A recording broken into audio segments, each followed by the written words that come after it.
Okay, जय हिंद दोस्तों। कैसे हो आप लोग? उम्मीद है सब अच्छे होंगे। तो कल जैसे कि हम लोगों ने इस अपने फर्स्ट चैप्टर के ब्रेक बिट्स एंड बोन्स के शॉर्ट आंसर किए थे 3 नंबर वाले, तो आज हम इसका मैप करेंगे। जो आपके मैप में ये कितने पॉइंट्स दे रखे हैं, टोटल 11 पॉइंट है और इनमें से फाइनल एग्जाम में एक पेपर 1 नंबर का आना ही आना है कंफर्म। अगर ये 11 पॉइंट अभी हम कर लेते हैं तो 1 नंबर आप लोगों का 80 में से कंफर्म एक हो जाएगा। तो इसके लिए सबसे पहले मैप में अगर मैं आपको जो इंपॉर्टेंट है, सबसे इंपॉर्टेंट है वो बताऊं, तो फर्स्ट ऑफ ऑल राखीगढ़ी और बनावली 2 पॉइंट आपके मैप के अंदर बहुत ही ज्यादा इंपॉर्टेंट है। कौन कौन से? राखीगढ़ी और बनावली। ये देखिए, ये है राखीगढ़ी हरियाणा में। क्या है? राखीगढ़ी। सेकंड पॉइंट है यहाँ पे, ये है हमारी बनावली। क्या है? ओके, हिंदी में बनावली, इंग्लिश में भी बनावली।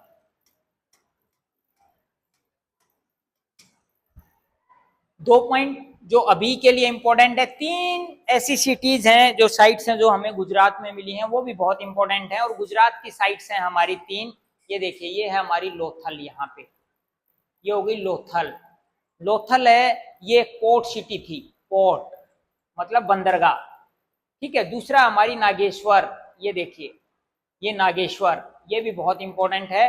और तीसरा है हमारा धोलावीरा, जहां से हमें वाटर रिजर्वायर वगैरह के और साइन बोर्ड मिले हैं। ये हो गया हमारा धोलावीरा।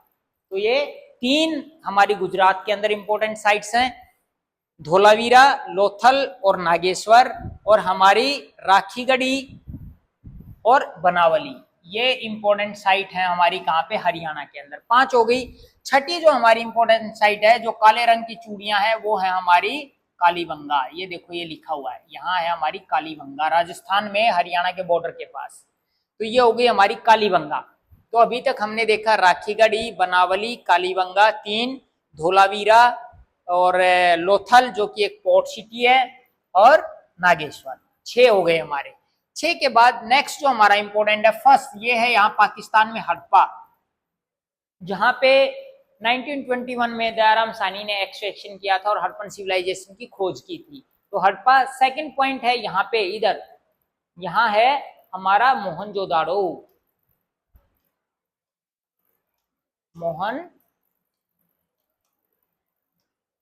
मोहनजोदाड़ो ये है यहाँ पे। तो मोहनजोदाड़ो बहुत इंपॉर्टेंट है, जिसकी 1921 में राखलदास बनर्जी, आर.डी. बनर्जी ने जिनका एक्सकवेशन किया था। तो 2 ये 6, एक हरियाणा में राखीगढ़ी, बनावली, कालीबंगा राजस्थान में, गुजरात में धोलावीरा, लोथल एंड नागेश्वर। 6, 7 हड़प्पा और 8 पे मैं बोल सकता हूँ आप लोगों को क्या? मोहनजोदड़ो। उसके बाद 2 साइट और इंपॉर्टेंट है, आप इसको कोट दीजी को बोल सकते हैं, कोट दीजी। और यहाँ पे है हमारी, इसके अंदर ही पाकिस्तान में, ये चहूदड़ो। कोट दीजी और चहूदड़ो, ये 2 साइट भी हमारी बहुत इंपॉर्टेंट हैं इसके अंदर। तो अभी तक हमारी हो गई हैं ये 10 साइट्स। कितनी साइट हो गई हैं? 10 साइट हो गई हैं। ये देखो, हड़प्पा, बनावली, कालीबंगा, बालाकोट रह गई आपकी, वो मैं अभी बताता हूँ। राखीगढ़ी होगी, धोलावीरा होगी, नागेश्वर, लोथल, मोहनजोदाड़ो, चहुंदड़ो, कोटदीजी। तो अभी जो आपकी, जो हम लोगों का 4th नंबर पे रह गया था बालाकोट। बालाकोट इसमें यहाँ नहीं दिख रही, वो यहाँ है, पाकिस्तान के अंदर है बालाकोट। तो ये हो गई है हमारी इंपॉर्टेंट साइट्स। तो इसके बाद ये मैप बेस्ड क्वेश्चन है, इनसे बाहर कुछ नहीं आएगा। तो अभी हमारा लॉन्ग आंसर, जैसे कि कल हम लोगों ने शॉर्ट आंसर किए थे, तो आज हम लोग करेंगे लॉन्ग आंसर। फर्स्ट क्वेश्चन देखें, how can you say that Harappan culture was an urban one? कैसे आप बोल सकते हैं कि ये अर्बन सोसाइटी थी? सबसे पहले आपको पता होना चाहिए रूरल और अर्बन के अंदर डिफरेंस क्या होता है। रूरल एरिया में क्या होता है, एग्रीकल्चर ज्यादा बेस पे रहती है, बट अर्बन एरिया में ट्रेड एंड बिजनेस एक्टिविटी ज्यादा होती है, व्यापार और वाणिज्य। We can say that Harpan culture was an urban one due to the following reason. First, the cities were well planned and thickly populated.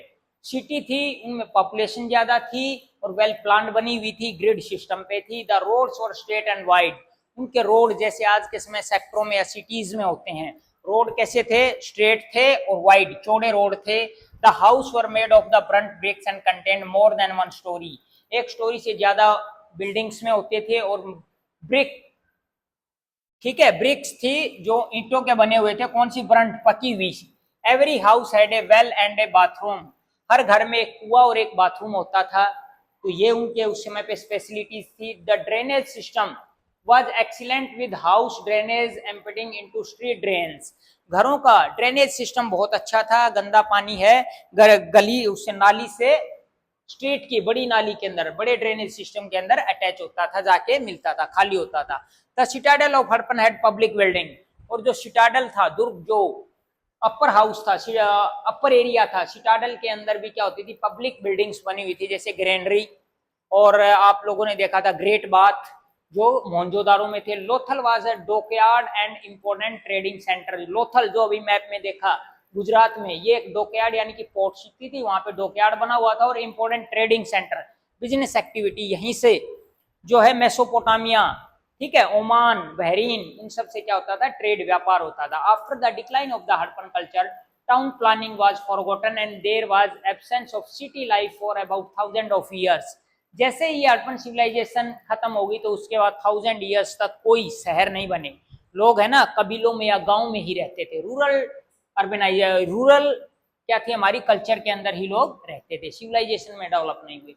Second question आपका है, discuss how archaeologist reconstruct the past, okay, piecing together, जो एक साथ टुकड़ों को जोड़ के archaeologist past को कैसे बनाता है। जैसे मैंने बताया था हड़प्पन सिविलाइजेशन की स्क्रिप्ट को पढ़ नहीं पाए हैं, स्क्रिप्ट को नहीं पढ़ पाए हैं, तो इनके जो हमें मटेरियल एविडेंस मिले हैं, मटेरियल एविडेंस के बेसिस पे ही आर्कियोलॉजिस्ट ने एक जगह रखा है, और उन्हीं को ध्यान में रखते हुए, उन्हीं को देखते हुए कि ये किस चीज में यूज होता था, किस मेटल का बना है, कौन से टाइम का है, ठीक है, उन सब चीजों को देखते हुए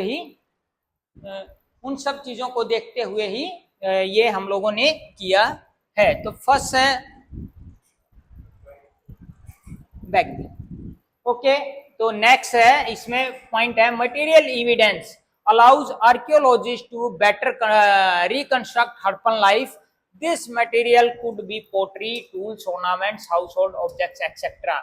मटेरियल एविडेंस जो हमें पुरानी चीजें मिली हैं, चाहे वो पत्थर की है चाहे लोहे की है, उन्हीं के बेसिस पे हमारे जो आर्कियोलॉजिस्ट हैं उन्होंने हाउस होल्ड चीज है, पोटरी है, टूल्स है, उन्हीं के बेसिस पे ये बोला है कि ये लोग कैसे रहते थे, इनका पास्ट को जनरेट करने की, दोबारा से बताने की कोशिश की है।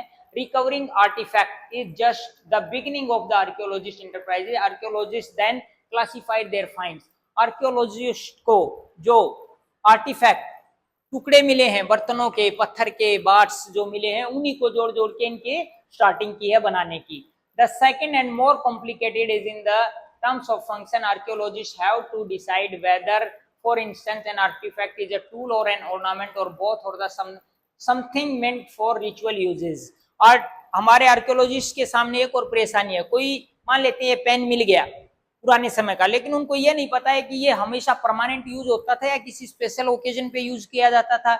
एक रेड पेन मिल गया, एक ब्लू पेन मिल गया, तो कौन सा किस टाइम पे यूज होता था, तो ये जानना भी आर्कियोलॉजिस्ट के लिए एक बहुत बड़ी क्या है, प्रॉब्लम है। Next, an understanding of the function of an artifact is often shaped by its resemblance with the present day things, beads, current stone, blades and the posts are very examples। हम कोई भी चीज, जैसे आज पुराने समय पे हमें कोई पेन टाइप की चीज मिली है, तो उसको आज के पेन से ही हम रिलेट करते हैं। कोई ऐसी चीज जिसके बारे में हम जानते ही नहीं है, तो उसके बारे में कैसे पता करेंगे, केवल आज जो हम चीज जानते हैं उससे ही हमारे क्या है, हिस्टोरियन है, चीजों को रिलेट कर पाते हैं। Archaeologists also try to identify the function of an artifact by investigating the context in which it was found, और वो ये भी कोशिश करते हैं कि ये किस जगह पे मिला है, जिसके बारे में हम उनके पास के बारे में जान पाते हैं। The problem of archaeologists' interpretation are perhaps most evident in the attempts to reconstruct the religious practices। और रिलीजियस प्रैक्टिस के बारे में जानना तो बहुत ही मुश्किल है, क्योंकि इनका क्या नहीं पढ़ पाए हम लोग, इनके स्क्रिप्ट तो पढ़ नहीं पाए हैं, तो क्या पता कोई आइटम वो रिलीजियस पर्पज के लिए यूज होता था या डेली कॉमन पर्पजेस के लिए यूज होता था। Attempts have also been made to reconstruct religious belief and practices by examining seal, seal को देखते हुए, some of which seems to depict ritual scenes, जिनमें कुछ रिचुअल सेंस जैसे रुद्रा या प्रोटोशिवा की जो हमें फोटो मिली है वो देखते हुए, other with plants motives are thought to indicate nature worship, जैसे प्लांट मिले हैं, पीपल का पेड़, ठीक है, धरती माता के फोटोज वगैरह मिले हैं, तो उनके आधार पे उनके बेसिस पे ये बोलते हैं कि ये लोग इस तरीके से पूजा करते होंगे, जिससे एक आइडिया लगाते हैं। तो हड़प्पन सिविलाइजेशन जितना भी हम पढ़ते हैं तो ये बोलते हैं ऐसा करते होंगे या ऐसा हुआ होगा। बिल्कुल कंक्रीट जो आर्कियोलॉजिस्ट है, हिस्टोरियन है, वो अपनी स्टेटमेंट नहीं देते हैं। Okay, many reconstruction of assumption के बेसिस पे ही बने हुए हैं। Religious are made on the assumption and later tradition provides parallel with the earlier ones. This is because archaeologist often moves from the one known to the unknown, that it from the present to the past. तो इनके sense में हम लोग present, आज हमारे पास क्या artefact का use क्या हो रहा है, उसके बेसिस पे हम पुराने हड़प्पन्स का क्या है एक अंदाजा लगाते हैं, आइडिया लगाते हैं। तो ये हमारे आर्कियोलॉजिस्ट के सामने बहुत प्रॉब्लम है। 9th है रिमेन्स ऑफ क्रॉप्स, ठीक है, सैडल, क्योर्न और the pit are study to identify food. Food को भी स्टडी करने के लिए क्या है, कुछ ही दाने मिले हैं, जैसे गेहूं है, खराब हो गया होगा, हम लोगों ने व्हीट, बार्ले, सेंटिल, ठीक है, वो सब देखे थे, तो वो है ना बहुत कम उनके हमें सामान मिले, लाइन वो मिले हैं पीट्स में, या कि ब्रूल पीट्स वगैरह में कुछ मिल गया, तो उनको स्टडी करने में भी बहुत प्रॉब्लम्स आती हैं। इतने साल पुरानी बातें हो गई हैं। Archaeologists observe the different layer of sites and try to find out different things which gave picture of socio-economic condition, religious and the cultural life of the past. इन सब चीजों को, जैसे मोहनजोदारो का मीनिंग इस सिंधी लैंग्वेज में होता है मृतकों का टीला। मोहनजोदारो शहर 7 बार उजड़ा है और 7 बार बचा, मतलब सिविलाइजेशन पहले मर गई, फिर उसके ऊपर बन गई, फिर उसके ऊपर 7 बार बनी और 7 बार खत्म हुई है। तो इन्हीं बेसिस पे हमारे हिस्टोरियन उनके socio economic life condition, religion and cultural life के बारे में जानने की कोशिश करते हैं। तो ये था आपका कौन सा क्वेश्चन है, discuss how archaeologist reconstruct the past. अगर हम लोग आगे अगर नेक्स्ट क्वेश्चन की बात करें, Mohenjodaro write and note on the agriculture technology. इनकी एग्रीकल्चर टेक्नोलॉजी कैसी थी? Agriculture was the chief occupation of the Harappan sites. इनका मेन ऑक्यूपेशन था। And the prevalence of the agriculture is indicated by finds of the grains, क्योंकि हमें grains मिले हैं, उनसे पता चलता है। But it is more difficult to reconstruct actual agriculture practices. Archaeologist have found evidence of the plough field at the Kalibangan. Kalibangan में plough हमें वो हल चलाने के एविडेंस मिले हैं, और ये कालीबंगा कहाँ है? राजस्थान में, जिसका मीनिंग क्या होता है? काले रंग की चूड़ियां। Representation on the seal and the terracotta sculpture indicated that the bull was known, and archaeologists extrapolate from this that the oxen were used for plowing. हमें बुल की फोटो मिली है सील पे, तो हमारे आर्कियोलॉजिस्ट बोलते हैं ये बुल है ना, इससे हल चलाते होंगे। Terracotta models of the plough have been found at the site of Cholistan and Banawali. Cholistan और बनावली, जो हरियाणा में बनावली है, वहां से हमें क्या मिले? प्लग के क्या है? टेराकोटा की छोटे छोटे खिलौने मिले हैं, ठीक है, हल्के। Okay, the field had 2 sets of the furrows at right angle to each other, suggesting that the 2 different crops were grown together. Most Harappan sites are located in semi-arid lands where irrigation was probably required for agriculture. हम लोगों ने जैसे देखा था, मैंने पहले पिछले lecture में ही बताया था, वहां पे ऐसे 2 तरीके के तरफ से हल चलने के निशान मिले हैं, जिससे हमारे आर्कियोलॉजिस्ट बोलते हैं कि ये एक साथ है ना 2 फसलें भी उगाते होंगे, 2 क्रॉप्स एट ए सेम टाइम भी इन लोगों ने उगाई होगी, उसके पता चलते हैं। और ये लोग हैं, हमें हड़प्पा साइट्स ऑफ सुरतगोई जो अफगानिस्तान में ना, वहां से पता चलता है ये कैनाल, नहरें भी ये लोग निकालते थे, किसके लिए? एग्रीकल्चर की, किसके लिए? सिंचाई के लिए। ओके, कैनाल हो गया। It is also likely that water drawn from the wells was used for irrigation. और कुओं से भी, जैसे हम लोगों को पता है मोहनजोदारो में 700 कुएं मिले हैं, कुओं से भी ये लोग क्या थे? पानी भरते होंगे या इरिगेशन के लिए यूज करते होंगे। Beside water reservoir found in Dholavira में वाटर रिजर्वायर मिले, ये वही धोलावीरा जो गुजरात में have been used to store water for agriculture, जिससे एग्रीकल्चर के लिए पानी यूज होता होगा। नेक्स्ट क्वेश्चन है आप लोगों का। ओके, इसमें टोटल 6 क्वेश्चन है, 3 हो गए हमारे, 3 रह गए अभी। Mohenjodaro was a plant city, explain करें। कई बार ये क्वेश्चन आता है, बहुत ही सिंपल है, हम लोग डिस्कस कर चुके हैं। The settlement of the Mohenjodaro was divided into 2 parts में थी, citadel and lower town. Citadel and lower town या लोअर सिटी। सिटाडल क्या था? It was build on a mud brick plinth and was walled around it. ऊपर mud brick के ऊपर height पे बना हुआ था, उसके चारों तरफ वॉल थी, which meant it was physically separate from the lower city, से फिजिकली अलग था। दीज इंक्लूड गोदाम, इसके अंदर गोदाम थे, massive structure with the lower part made of bricks, गोदाम था जिसमें नीचे ईंटों का बना हुआ था और ऊपर क्या था, वुड, लकड़ी का, ग्रेन रखने के लिए, ग्रेन की बोरी, ठीक है, सैक्स रखने के लिए। The upper part was probably made of would, ऊपर का पार्ट इसका वुड का बना हुआ था। द ग्रेट बाथ, और उसी के अंदर हमें ग्रेट बाथ मिला है, इसमें सिटाडल में। It was a large rectangular reservoir surrounded by A corridor of all four side in the courtyard. Scholars have suggested that it was meant for a special kind of ritual और bath, वहां पे किसी special day occasion पे ये लोग नहाते होंगे। चारों तरफ उसके बरामदे भी मिले हुए हैं। और लोअर टाउन में क्या था, लोअर सिटी में it had carefully plan drainage system, lower city में ड्रेनेज सिस्टम पानी का अच्छे से बना हुआ था। Roads and streets were drawn with a okay predictable grid pattern, grid pattern के ऊपर जैसे हम लोगों ने डिस्कस कर ही चुके हैं ऑलरेडी कि ग्रिड पैटर्न 90 डिग्री के एंगल, राइट एंगल के ऊपर घरें और गलियां बनी हुई थी। Examples of resident buildings, these were centered on a courtyard, आंगन के चारों तरफ घर के क्या थे, रूम्स होते थे चारों साइड में, और वहीं से कई room, each house had its own bathroom, हर घर की अपनी बाथरूम थी, ऑफ द पक्की ईंटों से बना हुआ, with drain connected through the walls to the street drain, और वो स्ट्रीट ड्रेन से क्या थे, छोटे घर के जो ड्रेनेज सिस्टम है वो मेन गली के ड्रेनेज सिस्टम से अटैच था। तो ये हो गया हमारा कौन सा क्वेश्चन। अगर इतना आप लिख के आ रहे हैं तो आपके 8 के 8 नंबर आएंगे। नेक्स्ट है क्वेश्चन नंबर 5 है, explain craft production in Harappan civilisation. Explain craft system, कैसे आइटम्स बनाते थे, इनकी कारीगरी कैसे थी। Chanhudaro was a small settlement devoted exclusively to the craft production including bead making, shell cutting, metal working, seal making and weight making. Bead making, weight making, shell cutting के लिए चहुंदरो, कौन सी साइड सबसे इंपॉर्टेंट थी, Chanhudaro. And the variety of the materials used to make the beads is remarkable, और जो ये item इसमें यूज करते थे वो भी बहुत ज्यादा अच्छे और रिमार्केबल आइटम्स का यूज करते थे, जेस्पर का करते थे, चर्च का करते थे, ठीक है, और अदर मेटल्स का। Technique for making beads varied according to the material, material के हिसाब से अलग अलग टेक्नोलॉजी भी इनकी बदल जाती थी। The nodules were cut into the rough shape, पहले नोडल्स को क्या रफ शेप में काटते थे, and then flake into a final shape, पहले रफ शेप दिया फिर उसको अच्छे से घिस के क्या है फाइनल शेप बनाते थे। Special remains of the work site have been found at Chanhudaro, Lothal and more recently at Dholavira. Dholavira, Lothal and Chanhudaro में इनके क्या मिले, हमें स्पेशल रिमेन्स मिले, जिससे पता चलता है कि वहां पे इनके क्या है artifacts and other production works, craft production वहां पे होता होगा। Nageshwar and Balakot were specialized centre for making rock objects, rock object Nageshwar में बालाकोट में बनते थे, इंक्लूडिंग बैंगल्स, चूड़ियां, ठीक है, ladles and inlays. Production centres, archaeologist identify production centre in search of the raw material and tools use, और उनके प्रोडक्शन सेंटर हैं वो हर जगह पे बने हुए थे, लेकिन ये लोग दूसरी जगह से, ट्रेड एंड बिजनेस एक्टिविटीज हैं, बाहर से दूसरी जगह से रॉ मटेरियल, कच्चा माल भी मंगाते थे।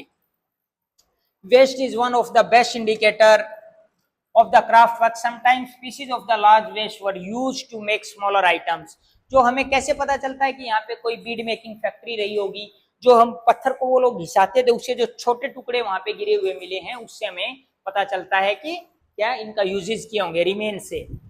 These traces shows that in addition to smaller specialization center, there was also the craft production in the large cities such as Mohenjo-daro and Harappa। इन सब चीजों से हमें पता चलता है कि वहां वास्ट स्केल पे क्या होता होगा, प्रोडक्शन क्राफ्ट का होता होगा। नेक्स्ट है, लास्ट क्वेश्चन है 8 नंबर में, mention the strategies for obtaining raw material in the Harappan civilization. Harappan civilization में ये लोग रॉ मटेरियल कहां से और कैसे लाते होंगे। Procurement from the sub continent, सब कॉन्टिनेंट का मतलब है India, including Pakistan, including Afghanistan and Bangladesh. तो इंडिया में सब कॉन्टिनेंट है जो, and beyond the Harappan procurement materials for the craft production in various वे, बहुत सारे तरीकों से क्राफ्ट के लिए सामान मटेरियल्स लेके आते थे। टेराकोटा टॉयज, जैसे terracotta toys models of okay bullock, बैल का टेराकोटा का जो toy cart show, bullock cart shows, बैलगाड़ी का जो मिला है, shows that it was an important means of transporting goods and people on land routes. तो इससे जब गाड़ी का हमें खिलौना मिलता है बैलगाड़ी का, तो हमें उससे आइडिया मिलता है कि ये बैलगाड़ी में रख के बहुत सामान इधर से उधर लाते होंगे। Another strategy could be a send campaign to procure raw materials which establish communication with local communities। और लोकल जो लोग रहे होंगे कम्युनिटीज के, उनके साथ से भी उनसे बातचीत करके वहां से भी ये रॉ मटेरियल लाते थे। कॉन्टेक्ट विद डिस्टेंट लैंड, और दूर इंटरनेशनल लेवल पे ये लोग archaeologist found suggest that the copper was also probably brought from Oman. आज का जो ओमान देश है वहां से कॉपर लाते थे। South eastern tip of the Arabian peninsula, Arabian हमारा जो सी है, अरेबियन सी के अंदर ओमान कंट्री से भी ये लोग क्या लाते थे, कॉपर लाते थे। और कॉपर कहां से लाते थे, राजस्थान से, खेतड़ी से। Mesopotamian text of the 3rd millennium BC mention copper coming from an area called Magan, which was probably the name of Oman। तो मेसोपोटामिया जो 11th क्लास में पढ़ा था, वहां की सिविलाइजेशन के बारे में पढ़ते हैं तो हमें पता चलता है कि ये लोग मगन यानी कि ओमान से, जो पुराना नाम है, ओमान से क्या मंगाते थे, कॉपर वगैरह का मंगाते थे। Other archaeological find including Harappan seals, weight, dice and pearls, मोती, which suggests the contact with the areas called Dilmun. Dilmun जो आज का हमारा क्या है, बहरीन, बहरीन देश है, तो ये दिलमुन से भी वेट, डाइस और इन सब के लिए वहां से भी मटेरियल मंगाते थे। ठीक है, Magan and Meluhha possibly the Harappan region. इसके अंदर मेसोपोटामिया में हमारी हड़प्पन सिविलाइजेशन को महलुआ करके इंडिकेट, महलुआ बोला गया है। तो वहां से इसीलिए इनका व्यापार है जो किससे, मेसोपोटामिया से, मगन से, ठीक है, और बहरीन से, इन सब से, इनका दिलमुन से क्या होता था, trade and business activity. It is likely that contact with Oman, Bahrain और Mesopotamia was made by sea. कैसे करते थे, सी से। Mesopotamian texts refers to Meluhha as the land of sailor. Land of sailor किसको बोलते हैं, मेहलुआ। और ये कौन थे, हड़प्पन, क्योंकि लोथल में हमें डॉकयार्ड भी मिला है। In addition we find depiction of the ship and boats on the seal, और सील के ऊपर हमें शिप और बोट्स, ठीक है, आज के समय के पानी के जहाज और नाव के क्या है, फोटो मिले, जिससे पता चलता है ये इतनी दूर से क्या करते होंगे, व्यापार करते होंगे। ये है नेक्स्ट आता हमारा सोर्स बेस्ड क्वेश्चन, जो 4 नंबर का आता है। इसमें से हम लोग एक सोर्स बेस्ड क्वेश्चन को यहाँ पे पढ़ सकते हैं, सभी 2 ही हैं, 2 में से भी अगर आप लोग इसका स्क्रीनशॉट लेके भी कर सकते हैं। ये है, study the following source carefully and answer the question given below, how artifacts are identified. ठीक है, इस क्वेश्चन को आप लोग आराम से कर सकते हैं। जैसे processing of food required grinding equipment as well as vessel for mixing, blending and cooking. These were made of the stone, metal and terracotta. This is an excerpt from one of the earliest reports of the excavation at the Mohenjo-daro. The best known Harappan site saddle quains are found in the considerable numbers and they seems to have been only, okay, इसको आप पढ़ के, और ये है हमारे question, what was the use of the saddle quain discovered from the excavation in Mohenjo-daro से क्या था। ठीक है, they seems to have been the only means in use of grinding cells के लिए। दूसरा, who was the writer of the further excavation at Mohenjodaro 1937 में, Ernest मैके। ठीक है, तो ये कौन थे, सेकंड अर्नेस्ट मैके थे, वो आप बता सकते हैं। Which material was used to make the basis of the saddle quern. तो ये आपका 4 नंबर का रहेगा। पहले 2 क्वेश्चन 1-1 नंबर के रहेंगे और अगला क्वेश्चन आपका 2 नंबर का रहेगा। दे वर रफली made of hard gritty igneous rock or the sandstone and mostly show signs of the hard uses. As their bases are usually convex, they must have been set in the earth or in mud of prevent their rocking. Next हमारा ये जो John Marshall थे, जिन्होंने 1924 में पहली बार बोला था कि हम लोगों ने एक नई क्या है, सिविलाइजेशन को ढूंढ लिया है। और जो E.M. व्हीलर थे 1946 में, तो इसको पढ़ के भी आप इन क्वेश्चंस के आंसर दे सकते हैं। Which argument of the destruction of Harappan civilization this excerpt indicated? This excerpt indicated that the Harappan civilization was destroyed by the foreign invasion, कि विदेशियों के आक्रमण से, foreign invasion से डिस्ट्रॉय हो गई। Who correlate this evidence with Rigveda, और कौन इसको ऋग्वेदा से कर रहे हैं, R.E.M. व्हीलर जो इतिहासकार हैं, हिस्टोरियन है। Because the ऋग्वेदा mention पुर meaning rampart, fort or the stronghold India. The Aryan war god is called Purandar the for destroyer. जो इंद्र भगवान है, इंद्र भगवान को पुरंदर बोला गया है ऋग्वेदा में, और पुरंदर का मीन्स होता है फॉर डिस्ट्रॉयर, किलों को तोड़ने वाला। तो ऐसा बोला जाता है कि कहीं जो ऋग्वेदा में जो है ना इंद्र है, उसी ने इसको सिविलाइजेशन को, इंडस वैली सिविलाइजेशन को खत्म किया होगा। ऐसे ही who and how, okay, propounded the theory opposite to this, इसके अपोजिट थ्योरी किसने दी है, जॉर्ज डाले he hesitated to accept that this invasion was carried on by the Aryans, कि आर्यंस को ने इनको मारा. He demonstrated that the skeleton found at the site did not belong to the same period, whereas a couple of them definitely seems to indicate a Slaughter, and the bulk of the bones were found in the context, suggesting burials of the slopest and most irrelevant nature. There is no sign of extensive burning, no bodies of the warriors clad in armor and surrounded by the weapon of war. तो इनसे ये बोलते हैं कि हमें बॉडियां तो मिली लेकिन body के आसपास है ना कोई वेपन नहीं मिले, हथियार नहीं मिले. ठीक है, जिससे हम ये नहीं बोल सकते कि आर्यंस ने या इंदर ने इनके ऊपर अटैक किया, जिनको पुरंदर बोलते हैं, और उन्होंने इनको क्या किया, खत्म किया.